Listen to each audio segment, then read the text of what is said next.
There we go. All right, so again, we'll get started reviewing 1.48. It sounds like many of you guys are already pretty familiar with it, but we still will do the usual review here. So on the agenda, we're going to start with new features and changes to expect in 1.48 first. I'll kind of give a higher level overview of some bug fixes included in both 1.48 and 1.48.1 as well. And then we'll end our meeting with things coming down the pipeline in the coming months from TechShare. So Matthew covered this as well, but I'll cover it again. I'll just review the usual process. We'll start with 1.48 in your sandbox. We'll give you plenty of time and opportunity to do your own review and testing on your end.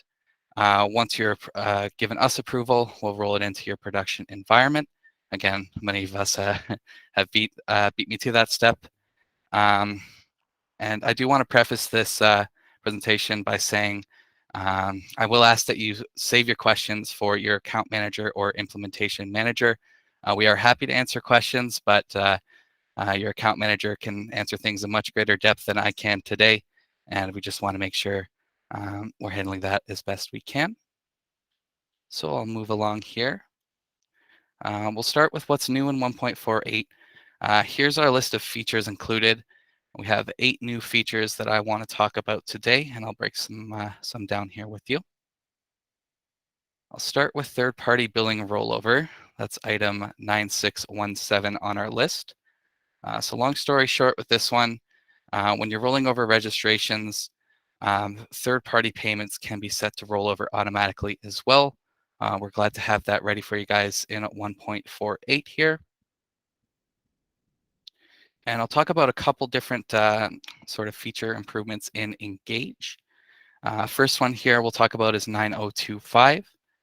With this one, essentially what we've done is change some drop-down menus to display in alphabetical order. So things like your locations, facilities, divisions, and participants are now going to display alphabetically. That started with as a request from a client with many different branches to kind of sift through at a glance there. So we're just aiming to improve the ease of use for your day-to-day here. Another Engage feature I want to talk about is region on instance, or item 9032. So in here, our Avocado location object now has a region field, and that region field can be used inside of Engage to filter locations to the region. Again, just another way to sort through our different regions inside Engage and ultimately make everybody's life a bit easier here. And there it is right there. And next we'll talk about some improvements inside the Avocado portal, namely the financial assistance section of the portal. So in the financial assistance section, we've made some new CSS changes kind of under the hood. They're ultimately going to make it easier for us to make some custom CSS changes as per client requests.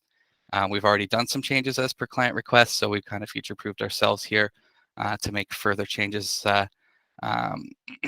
should we need to moving forward. And if you do have any questions about that, please do give your account manager a shout. Next, we'll talk about the Avocado help menu link we've added in 1.48. This was added by support, where basically with this one, wherever you are in Salesforce, you will have access to this little button here to get to the Avocado support. So your front-end users, maybe new users, really anybody that occasionally might get stuck or need some assistance there, wherever you are in Salesforce, you just got to go up to the top right. We're all familiar with this interface, I'm sure, and click the little question mark, get to help and training, and this link is going to take you to the usual Avocado support screen. You can submit tickets and whatnot from there. You can get to the user manual right from there, and yeah. So I'll move along to our next feature here. Oh, there it is. For anyone who can see it, get support is right there. And next feature I'm happy to talk about here is the bulk order adjustment functionality in 1.48. That's item 8610 here. So with that, your users can now Add a single adjustment to multiple order items in bulk for a single order, and pay multiple schedule items with third-party payments or external payments in bulk for a single order. And I got a quick demo here for you guys. So here's a screenshot in our POS screen. You'll see we've added a button at the bottom here for bulk adjustments. And here's my order here. I decided I want to bulk order swimming goggles for the purpose of this demonstration. And I wanted to add a 10% discount off, or adjustment, I should say, on the whole entire order. Once you click apply in this screen, you'll get sent to here. And once it's applied, as my save was successful, and there I've gone ahead and adjusted the whole order. So obviously, great potential there for much bigger orders than swimming goggles, but again, we're very happy to get that in this upcoming build for you guys. Moving on to class list improvements, that's item 8569. I see we're excited about that. I'm glad to see it. So in the class list improvements here, we've added the account and contact prompt responses to the class list report in the Avocado menu. So when you guys are pulling that report, you should see prompt responses there accordingly. We've added some functionality to the calendar screen in the portal, namely print support. That's item 8580. With this, pretty self-explanatory, I'll still cover it here. With this feature, your users can now just hop into the portal. They can get to this little print button right here and go ahead and print their program calendar from whatever device they're logged in through on the portal. Next, I'm going to move on to bug fixes. We caught, I believe it's 12 bug fixes, and those are included in 1.48. There's a few more to cover in 1.48.1 as well. I'm going to cover a few of them on a higher level here. And once again, if you do have questions about these bug fixes, reach out to either your account manager or support, and they'll be happy to break them down in much more technical detail than I can today. But we'll start with some time zone fixes. Basically, as I understand, there were some time zone errors that were affecting different things in Salesforce and Avocado. And these are some resolutions that came from fixing that core issue. For 9536, for example, the financial assistance dates are now going to display in your organization's local time. I understand things were defaulting to UTC time zones. That has been resolved to display accordingly for your own local time. We also fixed an issue where the instance uploader was returning no results when the date fields were the same date. That's been resolved in 1.482. And here's just an example of a test instance here for a 1 p.m. start. Here it is, and that's now displaying properly accordingly here. Some tax receipt fixes are included in this build of 1.48. I'll let you guys review these in the release notes and reach out to us with questions. Some engage fixes, I'll just move right along here. There were some issues with profile photos, either upload errors or display errors. Those have been fixed. Profile photos are working as they should be. Engage filters are now clearing the cache upon selecting new values. That's been fixed in 1.482. Some portal fixes in this new build.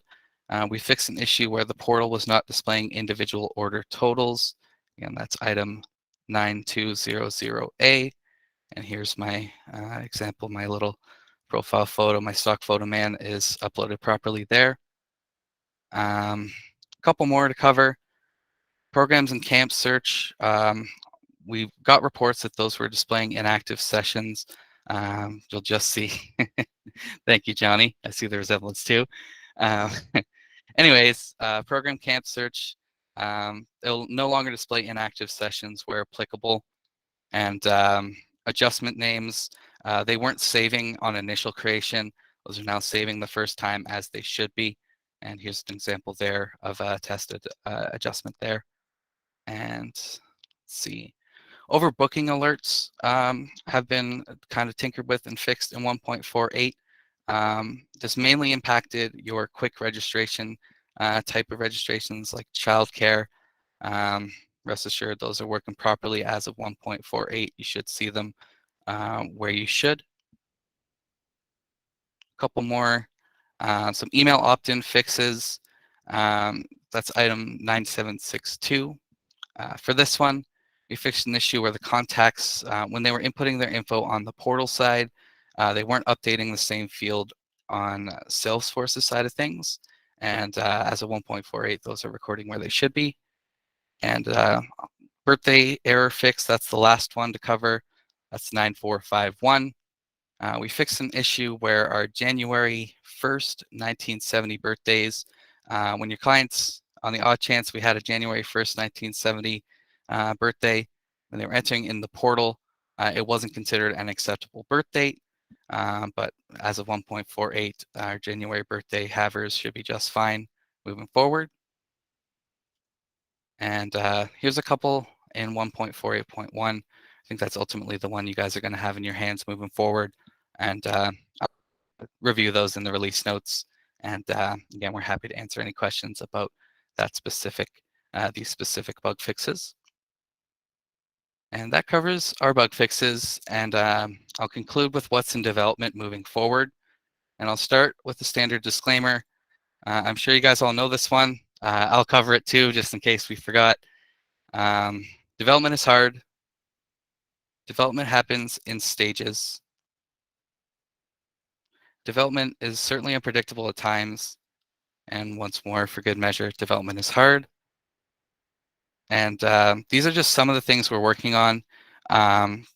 Just kind of a high-level overview of what's on our own radar in the coming months for Avocado. And you'll receive much more insight on these as we move forward. But for now, I just wanted to give you a rundown. So I'll start with talking about 1.49. So we're nearing completion already on 1.49. It's in the QA stage now. We're very excited to get that in your hands.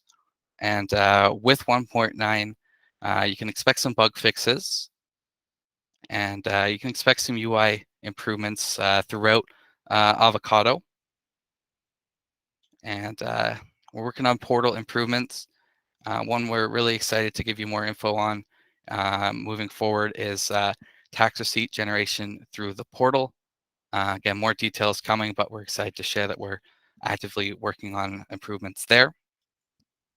We're working on facility invoicing improvements in coming builds as well. Some engage check-in and check-out functionality is coming. And we got custom pick lists on contact objects. We're excited to get that to you guys. Essentially, it'll be custom pick lists for whatever you guys need, be it t-shirt size, food allergies, food preference, anything you want. Those will be customizable in your contact objects in the future. But that's really all I have for what's next. And really all I had for this meeting for now. I just want to say thank you one more time. Yeah, we'll see you next month. And for now, I'll give the floor back to Matthew for some closing thoughts as well. Thank you, Isaac.